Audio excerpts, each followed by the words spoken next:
हाथी और चूहा की कहानी। एक राज्य में एक राजा का शासन था। हर सप्ताह पूरी शानो शौकत से नगर में उसका जुलूस निकला करता था, जहाँ प्रजा उसके दर्शन किया करती थी। एक दिन एक नन्हा चूहा उसी राजमार्ग के किनारे किनारे कहीं जा रहा था, जहाँ राजा का जुलूस निकलने वाला था। वह चूहा था तो छोटा सा, मगर उसका घमंड बहुत बड़ा था और वह खुद को सर्वश्रेष्ठ और महान समझता था। कुछ देर बाद राजमार्ग से राजा का भव्य जुलूस निकला, जिसे देखने लोगों की भीड़ लगने लगी। राजा अपने पूरे दल बल के साथ था। उसके सैनिक उसे घेरे हुए थे। कई मंत्री और अनुचर उसके पीछे थे। वह एक विशाल शाही हाथी पर सवार था। हाथी शाही था, इसलिए उसे भव्यता से सजाया गया था और उसकी शान भी देखते बनते थी। जुलूस में हाथी के साथ एक शाही बिल्ली और एक कुत्ता भी थे।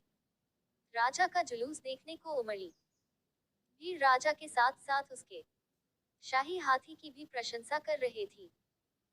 ये सुनकर घमंडी चूहे को बहुत बुरा लगा। वह हाथी को गौर से देखने लगा, फिर सोचने लगा, इसमें ऐसी क्या खास बात है जो मुझ में नहीं। मैं भी उस जैसा ही हूँ। मेरे पास भी 2 आंखें, 2 कान, 1 नाक और 4 पैर हैं। फिर उसकी इतनी प्रशंसा क्यों? उसके विशाल शरीर के कारण, लंबी सूंड के कारण, छोटी छोटी आंखों के कारण, या छुरीदार चमड़ी के कारण? किस कारण? एक बार तुम लोग मुझे देख लो, उस हाथी को भूल जाओगे। मैं हाथी से ज्यादा महान हूँ।